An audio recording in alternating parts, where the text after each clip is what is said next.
आजा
चल जा ना ये इधरों आना 2 नंबर चली जाना ये नहीं लगा क्योंकि उत्थे बंद ना फिर उत्थे मिट्टी भरो जानी है तो पानी घूमना तेरे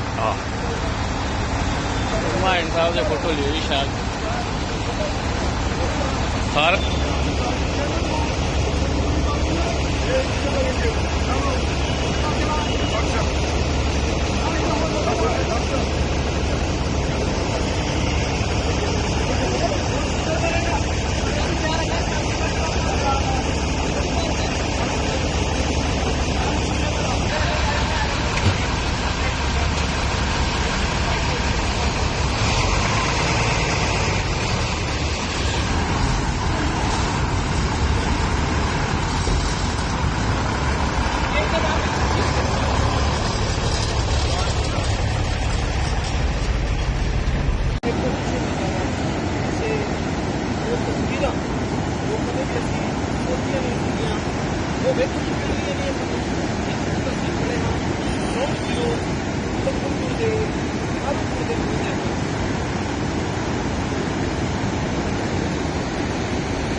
पानी का पहला पता था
सर बड़ी मुसीबत में इस बारी पैसे भी नहीं लाए थे सर, तो इस बारी ऐसा हाल है कि यहाँ पे बड़ी मुसीबत में फंस गए हैं। सर पे सामान उठा के चलना पड़ेगा। सर पे सामान उठा के चल रहे हैं सर, अभी जा रहे हैं जम्मू के लिए रवाना हो रहे हैं सर। हाँ, तो जहाँ से पैदल निकलना पड़ रहा है पुल से। जी जी सर। तो कितनी मुश्किल हो रही है आम जनता को? सर बड़ी मुश्किल हो रही है, अब आप हाँ, जितना कहे उतना कम ही है। जी, पुल बह पर गया बड़ी है, तो मुसीबत है लोगों को इससे। गाड़ियाँ बंद है, कैसे जाएंगे? जी जी अभी कोई में चले जाएंगे, अगर जो काफी ग्रुप है हमारी दोस्ती की, हाँ, तो पैदल सोच रहे हैं चलने को।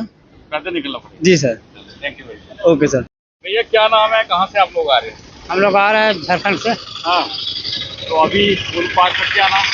हाँ, जम्मू जाना है। हाँ, कैसे आए अभी पुल पार करके आए? हाँ, यहाँ तो आए हैं। तो कितना परेशानी हो रहा है पैदल चलना? बहुत परेशानी है। कैसे अब सब लोग पैदल चल रहे हैं, क्या देख रहे हैं? हाँ, सभी पैदल चल रहा है।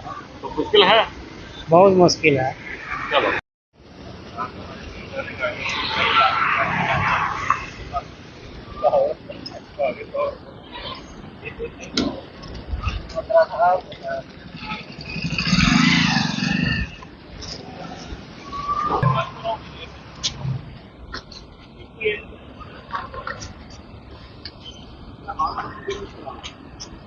कहाँ से आप आ रहे हो? मेरा नाम तनुष है। हाँ। हम बड़ी दूर से आ रहे हैं, हमें बहुत दिक्कत हो रही है आने में, पानी बहुत है। हम यहाँ आगे ही पुल टूट गया, हमें बस नहीं मिल रही कोई, और हमको पैदल चल के आना पड़ रहा है। तो सब लोग पैदल आ रहे हैं, हम देख रहे हैं। हाँ, तो कितनी परेशानी बच्चों को हो रही है? बहुत परेशानी हो रही है हमें। पूरी क्या नाम है बेटा? अनिका वर्मा। जी बेटा, कैसे क्या देख रहे हैं आज बारिश की वजह से, पुल टूटने की वजह से माधोपुर में कैसे हाल? बहुत परेशानी हो रही है, हम पैदल आ रहे हैं तो सब बच्चे ऑटो में कुछ ऑटो करते हैं, तो चलना मुश्किल हो रहा है अभी। चलना मुश्किल हो रहा है। चलो, सारी टैंकर में है। ये सारी बिल्डिंग टैंकर से होती है।